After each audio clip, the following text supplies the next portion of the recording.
গল্পের আজকের নতুন গল্প বঙ্কিমচন্দ্র চট্টোপাধ্যায়ের লেখা রাধারানী। বঙ্কিমচন্দ্র চট্টোপাধ্যায় 1838 খ্রিস্টাব্দে তিনি নৈহাটির কাঁঠালপাড়ায় জন্মগ্রহণ করেন। তিনি একজন বিখ্যাত বাঙালি কবি ছিলেন।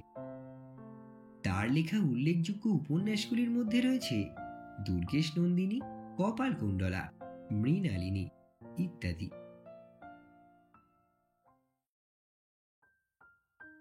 রাধারানী নামে এক বালিকা মাহেশে হ্রদ দেখতে গিয়েছিল।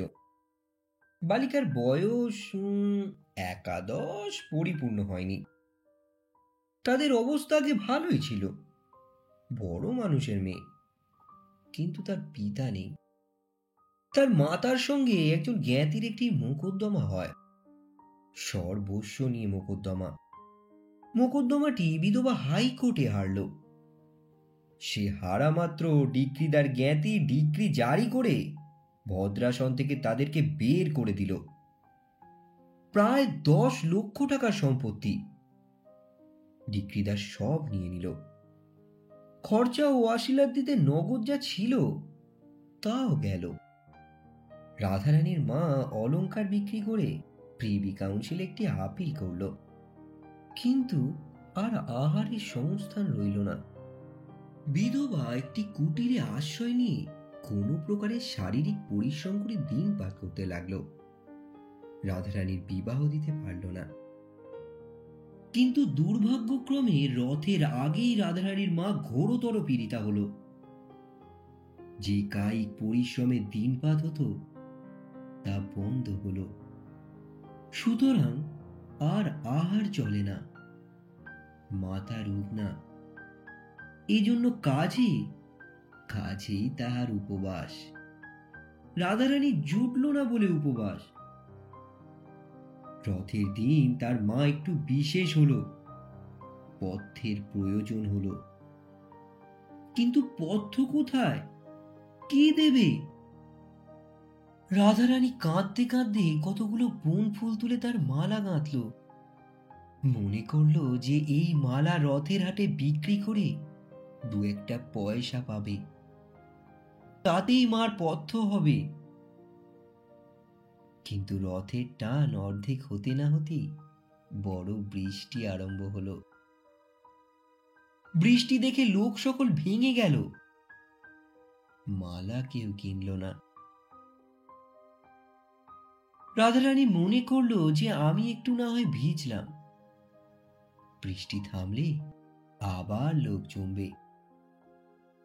কিন্তু বৃষ্টি আর থামল না, লোক আর জমল না। সন্ধ্যা হলো, রাত্রি হলো, বড় অন্ধকার হলো। অগত্যা রাধারানী কাঁদতে কাঁদতে ফিরল।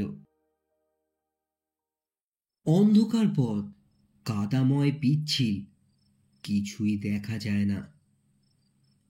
তাতে মুষলধারে শ্রাবণের ধারা বর্ষাচ্ছিল। মাতার অন্নাভাব মনে করে তদপেক্ষাও রাধারানীর চক্ষু বাড়ি বর্ষণ করছিল। রাধারানী কাঁদতে কাঁদতে আছাড় খাচ্ছিল, কাঁদতে কাঁদতে উঠছিল, আবার কাঁদতে কাঁদতে আছাড় খাচ্ছিল। 2 গণ্ডবিলম্বী ঘন কৃষ্ণ অলকাবলি বয়ে, কবরী বয়ে, বৃষ্টির জল পড়ে ভেসে যাচ্ছিল। তথাপি রাধারানী সেই 1 পয়সার বন ফুলের মালা বুকে করে রেখেছিল, ফেলেনি। এমন সময় অন্ধকারে হঠাৎ কে এসে রাধারানীর ঘাড়ের উপর পড়ল। রাধারানী এতক্ষণ উচ্চস্বরে ডেকে কাঁদেনি, এখন উচ্চস্বরে কাঁদল। যে ঘাড়ের উপর এসে পড়েছিল সে বলল, কে গা তুমি, কাঁদো? পুরুষ মানুষের গলা, কিন্তু কণ্ঠস্বর শুনে রাধারানীর রোদন বন্ধ হলো। রাধারানী চেনা লোক নয়, কিন্তু বড় দয়ালু লোকের কথা। রাধারানীর ক্ষুদ্র বুদ্ধিটুকুতে তা বুঝতে পারল। রাধারানী রোদন বন্ধ করে বলল, আমি দুঃখী লোকের মেয়ে, আমার কেউ নেই, কেবল মা আছে। সে পুরুষ বলল, তুমি কোথা গিয়েছিলে? রাধারানী বলল, আমি রথ দেখতে গিয়েছিলাম, বাড়ি যাব, অন্ধকারে বৃষ্টিতে পথ পাচ্ছি না। তোমার বাড়ি কোথায়? শ্রীরামপুর। আমার সঙ্গে এসো, আমিও শ্রীরামপুর যাব। চলো, কোন পাড়ায় তোমার বাড়ি? আমাকে বলে দিও, আমি তোমাকে বাড়ি রেখে আসছি। বড় পিছল, তুমি আমার হাত ধরো, নইলে পড়ে যাবে। এইভাবে সে ব্যক্তি রাধারানীকে নিয়ে চলল। অন্ধকারে সে রাধারানীর বয়স অনুমান করতে পারেনি, কিন্তু কথার স্বরে বুঝেছিল যে রাধারানী বড় বালিকা। এখন রাধারানী তার হাত ধরায় হস্তস্পর্শে জানল রাধারানী বড় বালিকা। তখন সে জিজ্ঞাসা করল, তোমার বয়স কত? 10-11 বছর। তোমার নাম কি? রাধারানী। হ্যাঁ, রাধারানী? তুমি ছেলে মানুষ, একলা রথ দেখতে গিয়েছিলে কেন? তখন সে কথায় কথায় মিষ্টি মিষ্টি কথাগুলো বলে সেই 1 পয়সার বন ফুলের মালার সব কথাই বের করে দিল। শুনল যে মায়ের পথ্যের জন্য বালিকাই মালা গেঁথে রথ হাটে বেচতে গিয়েছিল। রথ দেখতে যায়নি, সে মালাও বিক্রি হয়নি। এখনো বালিকার হৃদয় মধ্যে লুক্কায়িত আছে। তখন সে বলল, আমি একছড়া মালা খুঁজছিলাম, আমাদের বাড়িতে ঠাকুর আছেন, তাকে পরাবো। রথের হাট শীঘ্র ভেঙে গেল, আমি তাই মালা কিনতে পারিনি। তুমি মালা বেচো তো আমি কিনি। রাধারানীর আনন্দ হলো, কিন্তু মনে ভাবল যে আমাকে যে এত যত্ন করে হাত ধরে এই অন্ধকারে বাড়ি নিয়ে যাচ্ছে, তাহার কাছে দাম নেই কি প্রকারে? তা না হলে আমার মা খেতে পাবে না, তা নেই। এই ভেবে রাধারানী মালা সাহায্যকারীকে দিল। সাহায্যকারী বলল, এর দাম 4 পয়সা, এই নাও। সাহায্যকারী এই বলে মূল্য দিল। এ কি পয়সা? এ যে বড় বড় ঠেকছে। ডবল পয়সা, দেখছো না, 2টা বই দিইনি। তা এ যে অন্ধকারেও চকচক করছে, তুমি ভুলে টাকা দাওনি তো? নতুন কলের পয়সা, তাই চকচক করছে। তা আচ্ছা, ঘরে গিয়ে প্রদীপ জেলে যদি দেখি যে পয়সা নয়, তখন ফিরিয়ে দেব। তোমাকে সেখানে একটু দাঁড়াতে হবে। কিছু পরে তারা রাধারানীর মার কুটির দ্বারে এসে উপস্থিত হলো। সেখানে গিয়ে রাধারানী বলল, তুমি ঘরে এসে দাঁড়াও, আমরা আলো জ্বালিয়ে দেখি টাকা কি পয়সা।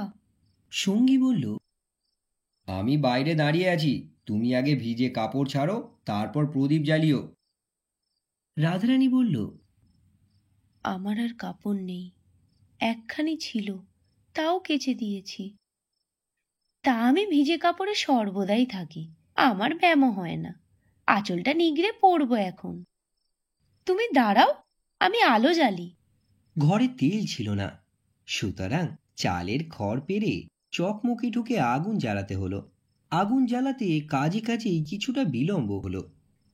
আলো জ্বেলে রাধারানী দেখল টাকা বটে, পয়সা না।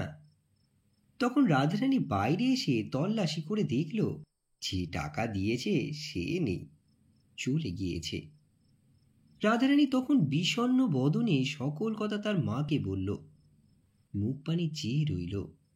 সকাতরে বলল, মা, এখন কি হবে? মা বলল, কি হবে বাছা? সে কি আর না জেনে টাকা দিয়েছে? সে দাতা, আমাদের দুঃখ শুনে দান করেছে। আমরাও ভিখারি হয়েছি, দান গ্রহণ করে খরচ করি। তারা এরকম কথাবার্তা বলছিল, এমন সময় কে এসে তাদের কুটিরের আগর ঠেলে বড় শোরগোল উপস্থিত করল। রাধারানী দ্বার খুলে দিল, মনে করেছিল যে সেই তিনিই বুঝি আবার ফিরে এসেছেন। পোড়া কপাল, কেন? পোড়ার মুখও কাপুরে মিনছে। রাধারানীর মায়ের কুটির বাজারের অনতি দূরে তাদের কুটিরের নিকটেই পদ্মলোচন সাহার কাপড়ের দোকান। পদ্মলোচন খোদ পোড়ামুখো কাপড়ে মিনছে। একজোড়া নতুন কুঞ্জোদ্দার শান্তিপুরের কাপড় হাতে করে এনেছিল। এখন দ্বার খোলা পেয়ে তা রাধারানীকে দিল। বলল, রাধারানীর এই কাপড়। রাধারানী বলল, ও মা, আমার কিসের কাপড়? পদ্মলোচন সে বাস্তবিক পোড়ামুখো কিনা তা আমরা সবশেষে জানি না। রাধারানীর কথা শুনে কিছু বিস্মিত হলো। বলল, কেন? এই যে এক বাবু এক্ষুনি আমাকে নগদ দাম দিয়ে বলে গেল এই কাপড় এক্ষুনি ওই রাধারানীকে দিয়ে এসো। রাধারানী বলল, ও মা, সেই গো, সেই তিনিই কাপড় কিনে পাঠিয়ে দিয়েছেন। হ্যাঁ গা পদ্মলোচন। রাধারানীর পিতার সময় হতে পদ্মলোচন এদের কাছে সুপরিচিত। অনেকবারই এদের নিকট যখন সুদিন ছিল তখন 4 টাকার কাপড়ে শপথ করে 8 টাকা 12.5 আনা আর 2 আনার মুনাফা নিতেন। হ্যাঁ পদ্মলোচন, বলি সেই বাবুটিকে চেনো? পদ্মলোচন বলল, তোমরা চেনো না? রাধারানী বলল, না। আমি বলি তোমাদের কুটুম, আমি চিনি না। যা হোক, পদ্মলোচন 4 টাকার কাপড় আবার মায় মুনাফায় 8 টাকা 14.5 আনে বিক্রি করেছিলেন।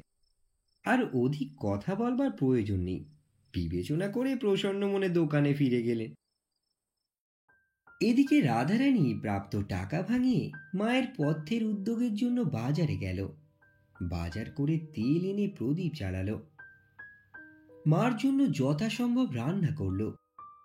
স্থান পরিষ্কার করে মাকে অন্ন দেবে এই অভিপ্রায়ে ঘর ঝাড় দিতে লাগলো। ঝাড় দিতে দিতে একখানা কাগজ কুড়িয়ে পেল, হাতে করে তুলল। এই কি মা? মা দিকে বললেন, একখানা নোট। তবে তিনি ফেলে গিয়েছেন? হ্যাঁ, তোমাকে দিয়ে গিয়েছেন। দেখো, তোমার নাম লেখা আছে। রাধারানী বড় ঘরের মেয়ে, একটু অক্ষর পরিচয় ছিল। সে পড়ে দেখল, তাই বটে, লেখা আছে। হ্যাঁ মা, এমন লোক কে মা? মা বললেন, তার নামও নোটে লেখা আছে, পাছে কেউ চোরা নোট বলে, এই জন্য নাম লিখে দিয়ে গিয়েছে। তাহার নাম রুক্মিণী কুমার রায়। পরদিন মা মেয়ে রুক্মিণী কুমার রায়ের অনেক সন্ধান করল, কিন্তু শ্রীরামপুরে বা নিকটবর্তী কোনো স্থানে রুক্মিণী কুমার রায় কেউ আছে এমন কোনো সন্ধান পেল না। নোটখানি তারা ভাঙালো না, তুলে রাখল। তারা দরিদ্র, কিন্তু লোভী নয়।